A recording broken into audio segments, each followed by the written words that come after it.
Good morning. We are going to get chapter 25 done, which will be our second one and last one for today. Let's hope I can talk better than I was for the last chapter I just did. Some days the words just don't want to happen, and it's very frustrating.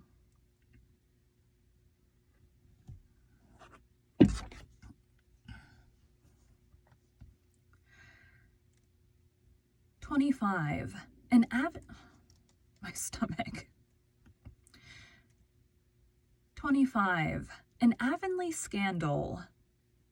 One blithe June morning, a fortnight after Uncle Abe's storm, Anne came slowly through the Green Gables yard from the garden, carrying in her hands 2 blighted stalks of white narcissus. "Look, Marilla," she said sorrowfully, holding up the flowers before the eyes of a grim lady with her hair coiffed in a green gingham apron, who was going into the house with a plucked chicken. "These are the only buds the storm spared, and even they are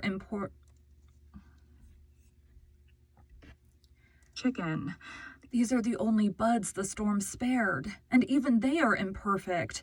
I'm so sorry. I wanted some for Matthew's grave. He was always so fond of June lilies." "I kind of miss them myself," admitted Marilla, "though it doesn't seem right to lament over them when so many worse things have happened, all the crops destroyed as well as the fruit." "But people have sown their oats over again," said Anne comfortingly, "and Mr. Harrison says he thinks if we have a good summer they will come out all right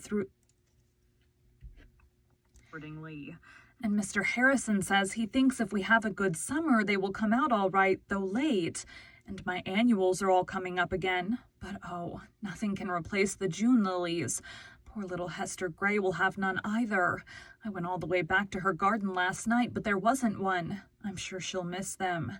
"I don't think it's right for you to say such things, Anne. I really don't," said Marilla severely.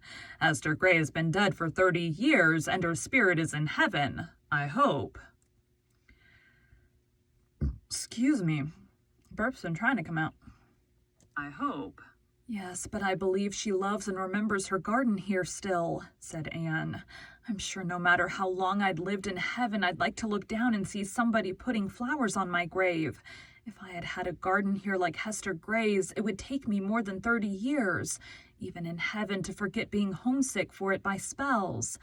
"Well, don't let the twins hear you talking like that," was Marilla's feeble protest, as she carried her chicken into the house. Anne pinned her narcissi in her hair and went to the lane gate, where she stood for a while sunning herself in the June brightness before going in to attend her Saturday morning duties. The world was growing lovely again. Old Mother Nature was doing her best to remove the traces of the storm, and though she was not to succeed fully for many a moon, she was really accomplishing wonders. "I wish I could just be idle all day today," Anne told a bluebird who was singing and swinging on a willow bough. "But a schoolma'am who is also helping to bring up twins can't indulge in ladiness?"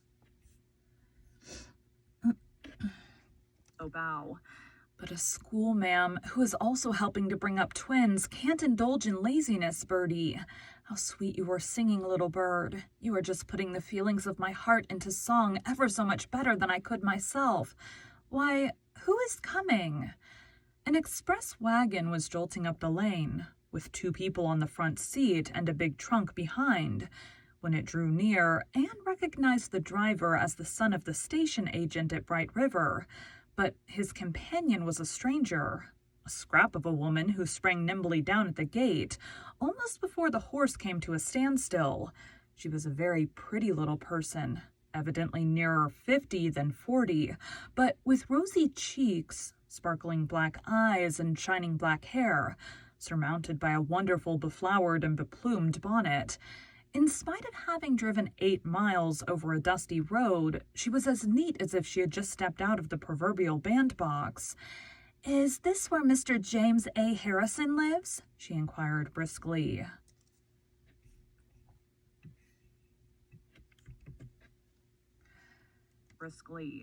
"No, Mr. Harrison lives over there," said Anne, quite lost in astonishment. Well, I did think this place seemed too tidy, much too tidy for James A. to be living here, unless he has greatly changed since I knew him, chirped the little lady. Is it true that James A. is going to be married to some woman living in this settlement? No. Oh, no, cried Anne, flushing so guiltily that the stranger looked curiously at her, as if she half expected...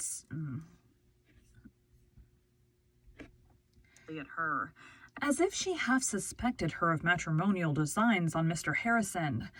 But I saw it in an island paper, persisted the fair unknown. A friend sent a marked copy to me. Friends are always so ready to do such things. James A.'s name was written in over New Citizen. Oh, that note was only meant as a joke, gasped Anne. Mr. Harrison has no intention of marrying anybody. I assure you he hasn't. I'm very glad to hear it, said the rosy lady, climbing nimbly back to her seat in the wagon, because he happens to be married already. I am his wife. Oh, you may well look surprised. I suppose he has been masquerading as a bachelor and breaking hearts right and left. Well, well, James A., nodded vigorous... Laughed. Well, well, James A., nodding vigorously over the fields at the long white house. Your fun is over. I am here, though I wouldn't have bothered coming if I hadn't thought you were up to some mischief, I suppose. Turning to Anne, that parrot of his is as profane as ever. His parrot is dead, I think, gasped poor Anne, who couldn't have felt sure of her own name at that precise moment. Dead. Everything will be all right then, cried the rosy lady. Jeez. All right then, cried the rosy lady jubilantly. I can manage James A. if that bird is out of the way. With which cryptic utterance she went joyfully on her way, and Anne flew to the kitchen door to meet Marilla. Anne, who was that woman? Marilla, said Anne solemnly but with dancing eyes. Do I look as if I were crazy? Not more than usual, said Marilla, with no thought of being sarcastic. I need to save that voice before it disappears. Paste, save, okay. No more than usual. Sarcastic. Well then, do you think I am awake? And, oh my God. Sarcastic. Well then, do you think I'm awake? And what nonsense has got into you? Who was that woman, I say? Marilla, if I'm not crazy and not asleep, she can't be such stuff as dreams are made of. She must be real. Anyway, I'm sure I couldn't have imagined such a bonnet. She says she is Mr. Harrison's wife, Marilla. Marilla stared in her turn. His wife? And surely, then what has he been passing himself off as an unmarried man for? I don't suppose he did, really, said Anne, trying to be just. He never said he wasn't married. People simply took it for granted. Oh, Marilla, what will Mrs. Lynde say to this? They found out what Mrs. Lynde had to say when she came up that evening. Mrs. Lynde wasn't surprised. Mrs. Lynde had always expected something of the sort. Mrs. Lynde had always known there was something about Mr. Harrison. To think of his deserting his wife, she said indignantly. It's like something you'd read of in the States, but who would expect in the States? But who would expect such a thing in Avonlea? Dang it, that's not right.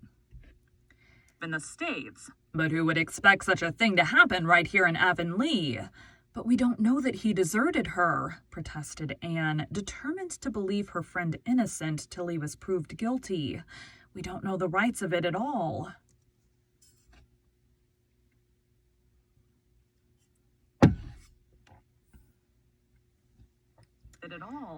Well, we soon will. I am not using the right voice. But who would expect such a thing about Mr. Harrison?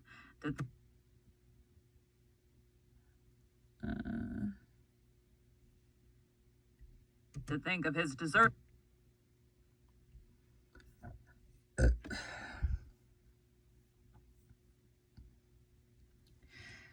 Harrison. To think of his deserting his wife, she said indignantly. It's like something you'd read of in the States, but who would expect such a thing to happen right here in Avonlea? But we don't know that he deserted her, protested Anne, determined to believe her friend innocent till he was proved guilty. We don't know the rights of it at all. Well, we soon will. I'm going straight over there, said Mrs. Lynde, who had never learned that there was such a word as delicacy in the dictionary. I'm not supposed to know anything about her arrival, and Mr. Harrison was to bring some medicine for Thomas from Carmody today, so that will be a good excuse. I'll find out the whole story and come in and tell you on the way back. Mrs. Lynde rushed in where Anne had feared to tread. Nothing would have induced the latter to go over to the Harrison place, but she had her natural and proper share of curiosity, and she felt secretly glad that Mrs. Lynde was going to solve the mystery. She and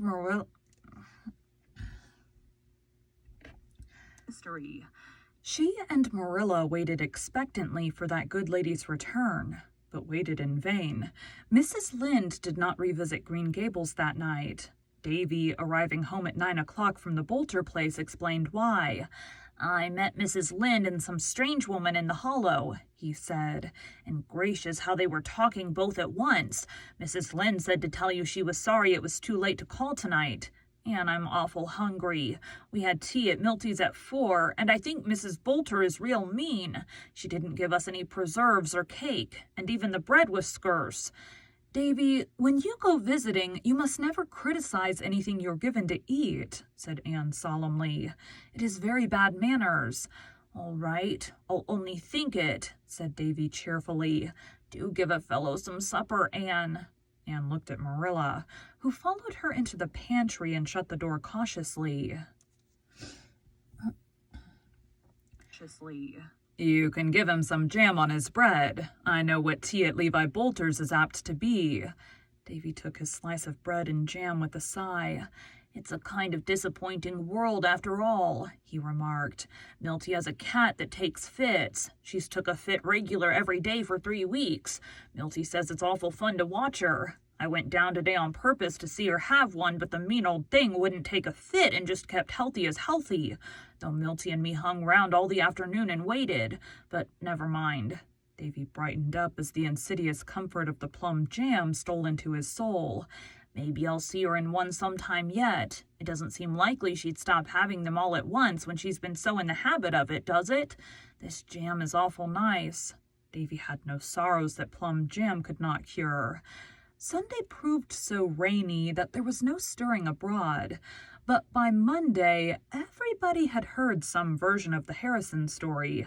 The school buzzed with it, and Davy came home full of information. Marilla... That's not his voice. Marilla, Mr. Harrison has a new wife.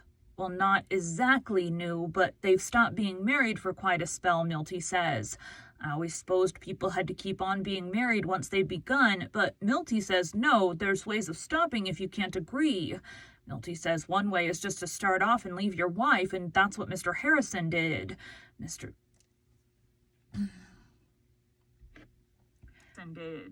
Milty says Mr. Harrison left his wife because she throwed things at him, hard things, and Artie Sloane says it was because she wouldn't let him smoke, and Ned Clay says it was because she never let up scolding him.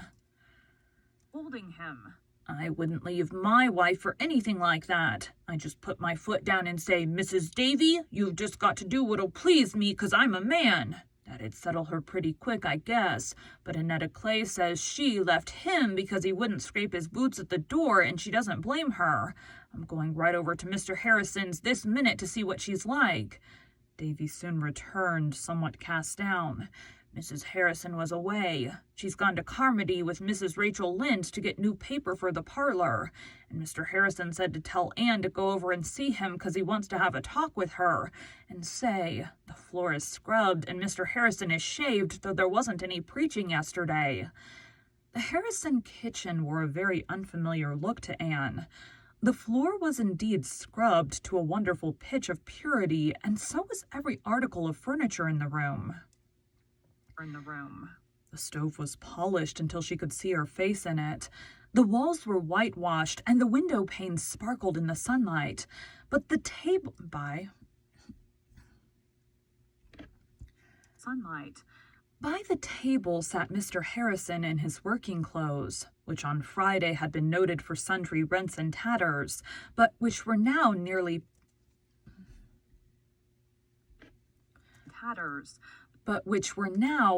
patched and brushed. He was sprucely shaved, and what little hair he had was carefully trimmed. "Sit down, Anne, sit down," said Mr. Harrison in a tone but 2 degrees removed from that which Avonlea people used at funerals. "Emily's gone over to Carmody with Rachel Lynde. She's struck up a lifelong friendship already with Rachel Lynde. Beats all how contrary women are. Well, Anne, my easy times are over. All over. It's neatness and tidiness for me for the rest of my natural life, I suppose." Her name was Emily. Nice to meet ya. Why is that song stuck in my head? I don't know. Okay. The pose. Mr. Harrison did his best to speak dolefully, but an irrepressible twinkle in his eye betrayed him. "Mr. Harrison, you are glad your wife has come back," cried Anne, shaking her finger at him. "You needn't pretend you're not, because I can see it plainly." Mr. Harrison relaxed into a sheepish smile. Well, I'm getting used to it," he conceded. "I can't say I was sorry to see Emily. A man really needs some protection in a community like this, where he can't play a game of checkers with a neighbor without being accused of wanting to marry that neighbor's sister and having it put in the paper." "Nobody would have supposed you went to see Isabella Andrews if you hadn't pretended to be unmarried," said Anne severely. "I didn't pretend I was. If anybody'd have asked me if I was married, I'd have said I was, but they just took it for granted. I wasn't anxious to talk about the matter. I was feeling too sore over it. It would have been nuts for Mrs. Rachel Lynde if she had known my wife had left me, wouldn't it now? But some people say that you left her." "She started it, Anne. She started it. I'm going to tell you the whole story, for I don't want you to think worse of me than I deserve, nor of Emily neither. But let's go out on the veranda. Everything is so fearful neat in here that it kind of makes me homesick. I suppose I'll get used to it after a while, but it eases me up to look at the yard. Emily hasn't had time to tidy it up yet." As soon as they were comfortably seated on the veranda, Mr. Harrison began his tale of woe. "I lived in Scottsford, New Brunswick, before I came here, Anne. My sister kept house for me, and she suited me fine. She was just reasonably tidy, and she let me alone and spoiled me, so Emily says. But 3 years ago she died. Before she died, she worried a lot about what was to become of me, and finally she got me to promise I'd get married. She advised me to take Emily Scott, because Emily had money of her own and was a pattern housekeeper. I said, says I, Emily Scott wouldn't look at me. You ask her and see, says my sister. And just to ease her mind, I promised her I would. And I did. And Emily said she'd have me. Never was so surprised in my life, Anne. A smart, pretty little woman like her and an old fellow like me. I tell you, I thought at first I was in luck. Well, we were married and took a little wedding trip to St. John for a fortnight, and then we went home. We got home at 10 o'clock at night, and I give you my word, Anne, that in half an hour that woman was at work housekeeping. Housekeeping? Oh, I know you're thinking my house needed it. You've got a very expressive face, Anne. Your thoughts come out on it like print. But it didn't. Not that bad. It had got pretty mixed up while I was keeping Bachelor's Hall, I admit, but I'd got a woman to come in and clean it up before I was married, and there'd been considerable painting and fixing done. I tell you, if you took Emily into a brand new white marble palace, she'd be into the scrubbing as soon as she could get an old dress on. Well, she cleaned house till 1 o'clock that night, and at 4 she was up at it again, and she kept on that way. Far as I could see, she never stopped. It was scour and sweep and dust everlasting, except on Sundays, and then she was just longing for Monday to begin again. But it was her way of amusing herself, and I could have reconciled myself to it if she'd left me alone, but that she wouldn't do. She set out to make me over, but she hadn't caught me young enough. I wasn't allowed to come into the house unless I changed my boots for slippers at the door. I dursn't smoke a pipe for my life unless I went to the barn. And I didn't use good enough grammar. Emily'd been a school teacher in her early life, and she'd never got over it. Then she hated to see me eating with my knife. Well, there I was, pick and nag everlasting. But I suppose, Anne, to be fair, I was cantankerous, too. I didn't try to improve as I might have done. I just got cranky and disagreeable when she found fault. I told her one day she hadn't complained of my grammar when I proposed to her. It wasn't an overly tactful thing to say. A woman would forgive a man for beating her sooner than for hinting she was too much pleased to get him. Well, we bickered along like that, and it wasn't exactly pleasant, but we might have got used to each other after a spell if it hadn't been for Ginger.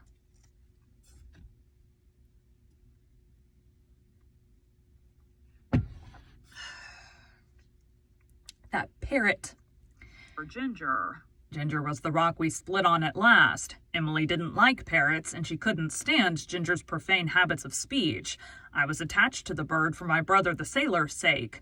My brother the sailor was a pet of mine when we were little lads, and he sent Ginger to me when he was dying. I didn't see any sense in getting worked up over his swearing. There's nothing I hate worse than profanity in a human being, but in a parrot, that's just repeating what it's heard with no more understanding of it than I'd have of Chinese. Allowances might be made, but Emily couldn't see it that way. Women ain't logical. She tried to break Ginger of swearing, but she hadn't any better success than she had in trying to make me stop saying "I seen" and them things. Seemed as if the more she tried, the worse Ginger got. Same as me. Well, things went on like this, both of us getting raspier till the climax came. Emily invited our minister and his wife to tea, and another minister and his wife that was visiting them. I'd promised to put Ginger away in some safe place where nobody would hear him. Emily wouldn't touch his cage with a 10-foot pole, and I meant to do it, for I didn't want the ministers to hear anything unpleasant in my house, but it slipped my mind. Emily was worrying me.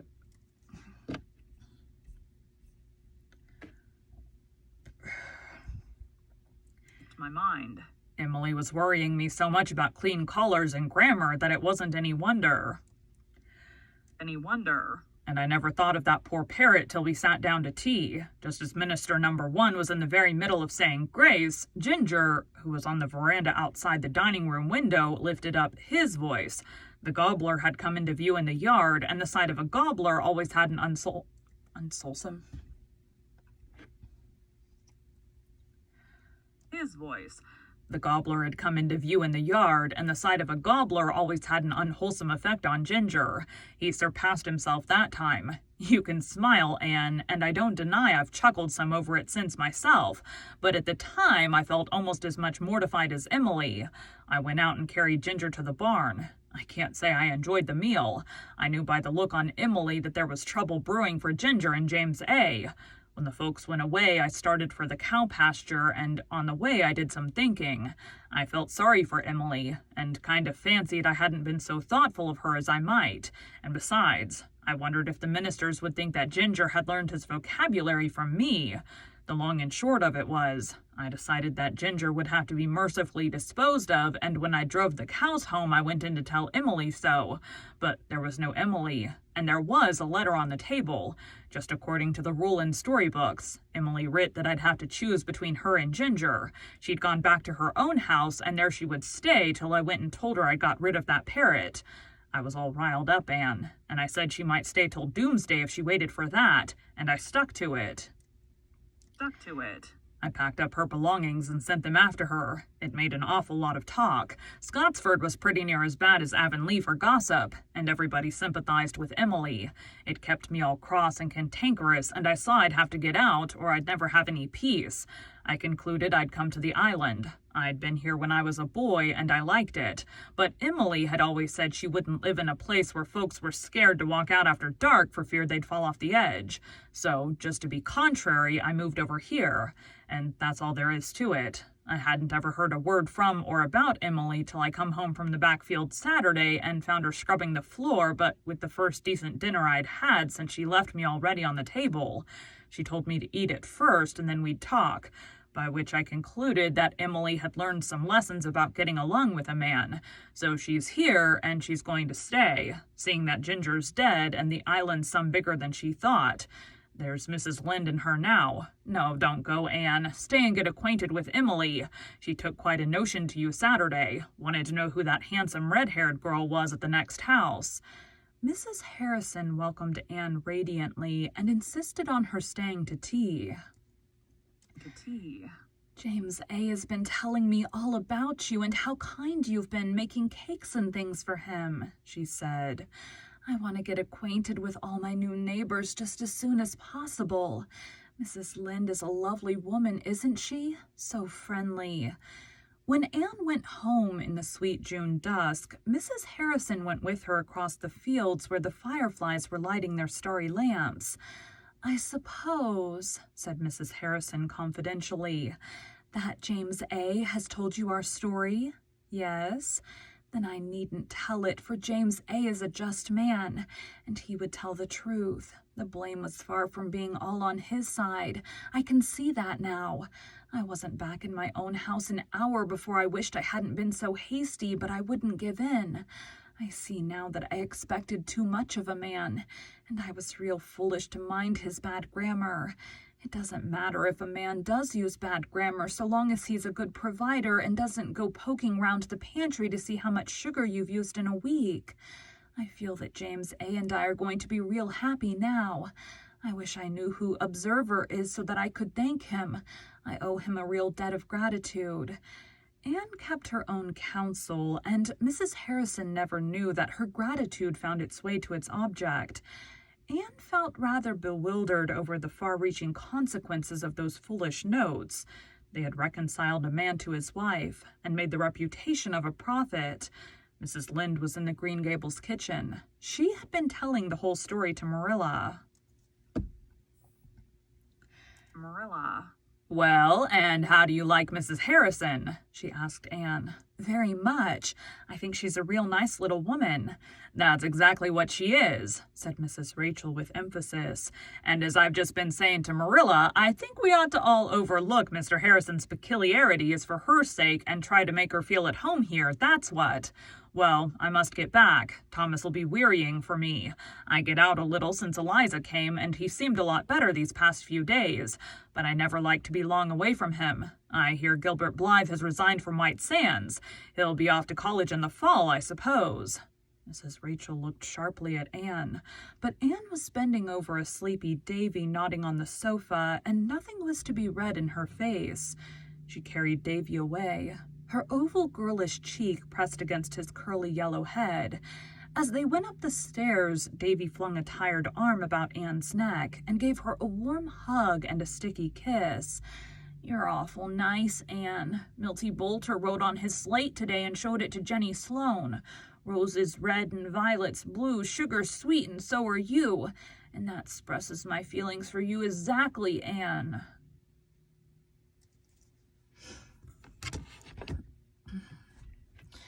All right, that would be all for that guy.